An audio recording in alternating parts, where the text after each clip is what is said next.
નમસ્તે વિદ્યાર્થી મિત્રો, ધોરણ 12 વિષય આંકડાશાસ્ત્ર ભાગ 2 ચેપ્ટર નંબર 3 પ્રામાણ્ય વિતરણ, જેમાં આજે આપણે ઉદાહરણ નંબર 3ની ગણતરી અને સમજૂતી મેળવશું. ઉદાહરણ નંબર 3 પાના નંબર 105 ઉપર આપેલું છે. કોઈ એક શહેરની ઉચ્ચતર માધ્યમિક શાળાઓના વર્ગોમાં વિદ્યાર્થીઓની સંખ્યા પ્રામાણ્ય વિતરણને અનુસરે છે. વર્ગોમાં વિદ્યાર્થીઓની સરેરાશ સંખ્યા 50 છે. સરેરાશ સંખ્યા એટલે મધ્યક, તો અહીંયા મ્યુ મધ્યક બરાબર 50 લેશું અને તેનું પ્રમાણિત વિચલન સિગ્મા 15 છે. જો યાદચ્છિક રીતે કોઈ એક વર્ગની પસંદગી કરવામાં આવે તો નંબર 1 તે વર્ગમાં વિદ્યાર્થીઓની સંખ્યા 68થી વધુ હોય, તેમજ નંબર 2 તે વર્ગમાં વિદ્યાર્થીઓની સંખ્યા 32થી ઓછી હોય તેની સંભાવનાઓ શોધો. દાખલાની શરૂઆત કરી દઈએ. તો પ્રામાણ્ય ચલ x બરાબર વર્ગમાં વિદ્યાર્થીઓની સંખ્યા. તો પ્રામાણ્ય ચલ x છે એ વિદ્યાર્થીઓની સંખ્યા દર્શાવે છે એક વર્ગની અંદર. એનો મધ્યક મ્યુ બરાબર 50 છે, કારણ કે સરેરાશ વિદ્યાર્થીઓની સંખ્યા 50 આપેલી છે. પ્રમાણિત વિચલન સિગ્મા બરાબર 15 લેશું. તો નંબર 1 વર્ગમાં વિદ્યાર્થીઓની સંખ્યા 68થી વધુ હોય એની સંભાવના આપણે શોધવાની છે. તેથી probability of x is greater than or equals to 68. તો 68થી વધુ હોય પ્રામાણ્ય ચલ x ની કિંમત, એટલે કે વિદ્યાર્થીઓની સંખ્યા 68થી વધુ હોય. તો અહીંયા આપણે આકૃતિ દોરી છે. આકૃતિમાં સેન્ટરમાં અહીંયા જે આ શિરોલંબ રેખા છે, તો મ્યુ બરાબર 50, મધ્યક બરાબર અહીંયા 50 લીધા છે અને અહીંયા x1 બરાબર 68 લીધા છે. એટલે કે 68થી વધુ, કારણ કે 68 છે 50થી મોટા છે, માટે એ જમણી તરફ આવશે 50ની બરાબર. તો x1 બરાબર 68 લીધા છે. તો 68થી પ્લસ ઇન્ફિનિટી સુધીનો સમગ્ર વિસ્તાર જે આચ્છાદિત કરેલો છે, અહીંયા ત્રાસી રેખાઓ દ્વારા દર્શાવેલો છે, આટલા વિસ્તારનું ક્ષેત્રફળ આપણે શોધવાનું છે. એની સંભાવના આપણે શોધવાની છે બરાબર. તો એની ગણતરી કરશું. તો અહીંયા આપણે પ્રામાણ્ય ચલ z માં ફેરવશું. પ્રામાણ્ય ચલ x ને પ્રામાણ્ય ચલ z ની અંદર એનું પરિવર્તન કરી નાખશું. બરાબર. Probability of into bracket x minus mu upon sigma is greater than or equal to 68 minus mu upon sigma. તો 68 એટલે x1 ની કિંમત અહીંયા આપણે 68 મૂકી છે, is equals to probability of into bracket અહીંયા x minus mu upon sigma છે, એની જગ્યાએ z લખશું, કારણ કે z નું સૂત્ર શું છે? z is equals to x minus mu upon sigma. તો z is greater than or equals to 68 minus 50 upon 15. એટલે કે અહીંયા મધ્યક મ્યુ જે છે એ 50 કિંમત મૂકી અને અહીંયા પ્રમાણિત વિચલન સિગ્મા 15 છે, એની કિંમત આપણે મૂકી. Is equals to probability of into bracket z is greater than or equals to 1.2. 68માંથી 50 બાદ કરીએ કેલ્ક્યુલેટરમાં, જવાબ મળશે 18 અને 18ને 15 વડે ભાગશું કેલ્ક્યુલેટરની મદદથી, તો જવાબ આવશે 1.2. આનો મતલબ એવો કે z ની કિંમત 1.2 કે તેથી વધુ હોય એની સંભાવના આપણે શોધવાની છે. તો પ્રામાણ્ય ચલ z ના કોષ્ટકની અંદર આપણે જોશું. કેવી રીતે જોશું? તો z બરાબર 0 આપણે જાણીએ છીએ કે z બરાબર 0 થી પ્લસ ઇન્ફિનિટી સુધીનો સમગ્ર વિસ્તાર જમણી તરફનો જે છે આટલો કુલ ક્ષેત્રફળ વક્ર હેઠળનું 1 છે, પણ z બરાબર 0 થી જમણી તરફના ભાગનું ક્ષેત્રફળ, આ જે શિરોલંબ રેખા છે z બરાબર 0 આગળ, એ સમગ્ર વક્રના બે સરખા ભાગ કરે છે, કારણ કે સમમિત વિતરણ છે.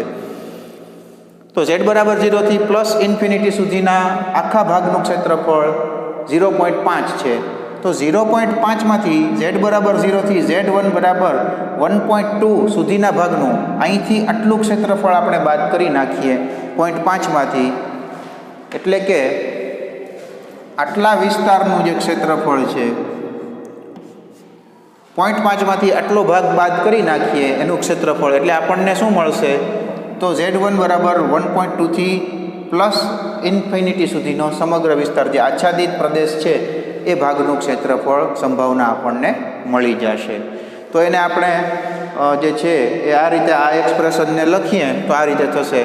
Is equals to probability into bracket z is greater than or equals to 0 and less than infinity minus probability of into bracket z is greater than or equals to 0 and less than or equals to 1.2.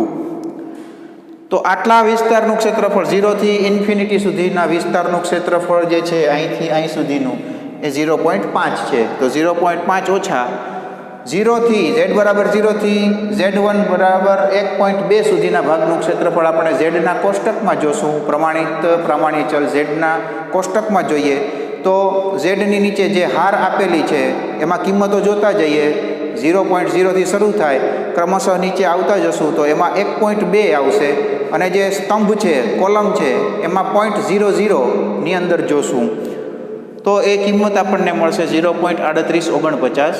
અહીંયા કાઉન્સમાં લખેલું છે ઝેડના કોષ્ટક પરથી, અથવા તમે લખી શકો ઝેડના કોષ્ટકમાં જોતા.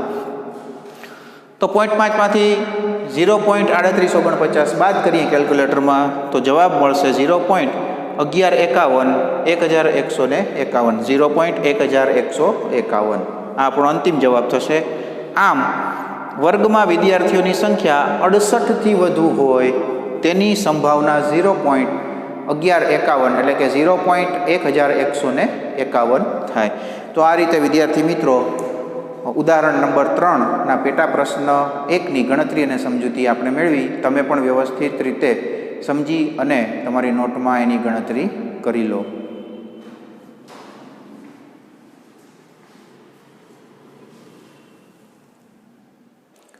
પેટા પ્રશ્ન નંબર 2, વર્ગમાં વિદ્યાર્થીઓની સંખ્યા 32 થી ઓછી હોય તેની સંભાવના શોધો. તેથી probability of into bracket x is less than or equals to 32 થાય. અને આ રીતે લખી શકશું આપણે કે પ્રામાણ્ય ચલ x ની સંભાવના 32 કે 32 થી ઓછી હોય, એટલે કે વિદ્યાર્થીઓની સંખ્યા વર્ગમાં 32 થી ઓછી હોય. આ આપણે શોધવાનું છે. અહીંયા આકૃતિ દોરીએ તો એમાં મધ્યક મ્યુ બરાબર 50 એ વચમાં આવશે અહીંયા, કારણ કે આ જે શિરોલંબ રેખા છે એ મ્યુ બરાબર 50 ને દર્શાવે છે. તો 32 થી ઓછી હોય, વર્ગમાં વિદ્યાર્થીઓની સંખ્યા 32 થી પણ ઓછી હોય તો 32 છે એ 50 કરતાં નાના છે, તેથી ડાબી તરફ આવશે 50ની. એટલે કે x1 બરાબર 32 લેતા અહીંયા આપણે x1 આ જે શિરોલંબ રેખા જે અહીંયા આપણે દોરી છે એ x1 બરાબર 32 ને દર્શાવશે. તો 32 થી ઓછો વિસ્તાર, તો 32 થી ઓછો એટલે આ જે આચ્છાદિત પ્રદેશ છે x1 બરાબર 32 થી -ઇન્ફિનિટી સુધીનો વિસ્તાર જે આપણે ત્રાસી રેખાઓ દ્વારા દર્શાવેલો છે એનું ક્ષેત્રફળ એટલે કે એની સંભાવના આપણે શોધવાની છે. તો આપણે પ્રામાણ્ય ચલ x ને પ્રામાણ્ય ચલ z માં પરિવર્તિત કરશું. Is equals to probability of into bracket x minus mu upon sigma is less than or equals to 32 minus mu upon sigma. અહીંયા x1 32 આપણે મૂક્યા છે. Is equals to probability of into bracket x minus mu upon સિગ્માની જગ્યાએ z મૂકી દેશું. તો z is less than or equals to 32 minus 50 upon 15. એટલે કે અહીંયા મ્યુની કિંમત 50 મૂકી અને સિગ્માની કિંમત 15 મૂકી.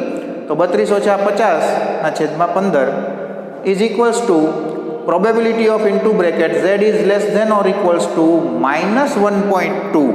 અહીંયા ખાસ ધ્યાન રાખશું, કેલ્ક્યુલેટરમાં 32 ઓછા 50 કરીએ એટલે -18 આવે અને -18 ને 15 વડે ભાગીએ તો કેલ્ક્યુલેટરમાં જવાબ મળશે -1.2. તો આ એક્સપ્રેશન, આની આપણે સંભાવના શોધવાની છે કે z ની કિંમત -1.2 કે તેથી ઓછી હોય. તો અહીંયા આકૃતિ દોરીએ તો z1 આપણને પ્રાપ્ત થાય છે. આ x1 બરાબર 32 જે હતું પ્રામાણ્ય ચલ x1 એને આપણે પ્રામાણ્ય ચલ z1 માં પરિવર્તિત કર્યો તો z1 બરાબર આપણને -1.2 મળ્યા. એટલે કે z બરાબર -1.2 થી ઓછો વિસ્તાર, એટલે કે ડાબી તરફનો આ સમગ્ર આચ્છાદિત વિસ્તાર છે એનું ક્ષેત્રફળ આપણે શોધવાનું છે. તો પેટા પ્રશ્ન નંબર 1 જેવું જ છે, પણ ફક્ત ફરક એટલો છે કે આ ડાબી તરફ છે, પેલું જમણી તરફ હતું. ઝેડના ટેબલ છે એ હંમેશા ધન કિંમત માટે જ બનેલા છે. ઝેડની માઇનસ કિંમતો હોતી નથી, Z1ની માઇનસ કિંમત હોતી નથી. તો Z1 છે એ -1.2 ને આપણે સંમિતતાના ગુણધર્મને આધારે, કારણ કે આ સમગ્ર વિતરણ જે છે પ્રમાણિત પ્રામાણ્ય વિતરણ એ સંમિત વિતરણ છે, એટલે કે બંને તરફનો વિસ્તાર સરખો છે, બરાબર. તો -ઇન્ફિનિટીથી લઈને z = 0 સુધીનું આખા આટલા વિસ્તારનું ક્ષેત્રફળ 0.5 થાય છે. જમણી તરફનું પણ 0.5 જ હતું, બરાબર. તો આટલું ક્ષેત્રફળ 0.5 થાય અને z1 બરાબર -1.2 થી z બરાબર 0 સુધીના આટલા વિસ્તારનું ક્ષેત્રફળ પણ આપણે એમાંથી બાદ કરી દઈએ. આટલું જે ક્ષેત્રફળ છે z1 બરાબર -1.2 થી z બરાબર 0 સુધીનું ક્ષેત્રફળ એ બાદ કરી દઈએ 0.5માંથી, તો આપણને આટલા વિસ્તારનું જે આટલો વિસ્તાર છે એનું ક્ષેત્રફળ પ્રાપ્ત થઈ જાય, સંભાવના પ્રાપ્ત થઈ જાય. તો એ એક્સપ્રેશનને આપણે આ રીતે લખશું: is equals to probability of into bracket z is greater than -infinity and less than or equals to 0. એટલે કે z ની કિંમત અનંત કરતાં કેવી હોય? મોટી હોય, અને 0 કે 0થી નાની હોય. Minus probability of into bracket z is greater than or equals to -1.2 and less than or equals to 0. તો આટલા વિસ્તારનું ક્ષેત્રફળ -ઇન્ફિનિટીથી z બરાબર 0 સુધીનું ક્ષેત્રફળ 0.5 થાય છે, તો આપણે 0.5 મૂકી દીધા, ઓછા probability of into bracket z is greater than or equals to 0 and less than or equals to 1.2 કરી નાખશું, કારણ કે સંમિતતાનો ગુણ ધરાવે છે. -1.2 અહીંયા છે તો +1.2 જમણી તરફ હોય, બરાબર. તો આપણે આ સંમિતતાને કારણે આ એક્સપ્રેશન લખી નાખવાનું: ઇઝ ઇક્વલ્સ ટુ 0.5 માઇનસ 0.3849. ફરીથી ઝેડના કોષ્ટકમાં આપણે જોઈએ, જે પેટા પ્રશ્ન નંબર 1માં કિંમત જે રીતે જોઈતી એ જ રીતે જોશું. તો z1 બરાબર 1.2 માટે જે કિંમત મળશે એ મળશે 0.3849. તો કેલ્ક્યુલેટરમાં 0.5માંથી 0.3849 બાદ કરશું તો જવાબ મળશે ઇઝ ઇક્વલ્સ ટુ 0.1151. આ આપણો અંતિમ જવાબ થશે. આમ વર્ગમાં વિદ્યાર્થીઓની સંખ્યા 32થી ઓછી હોય તેની સંભાવના 0.1151 થાય, 0.1151 થાય. તો આ રીતે વિદ્યાર્થી મિત્રો આપણે ઉદાહરણ નંબર 3ના પેટા પ્રશ્ન 1 અને 2ની ગણતરી અને સમજૂતી મેળવી. પેટા પ્રશ્ન નંબર 2ની ગણતરી અને સમજૂતી તમે વ્યવસ્થિત તમારી નોટમાં લખી લો.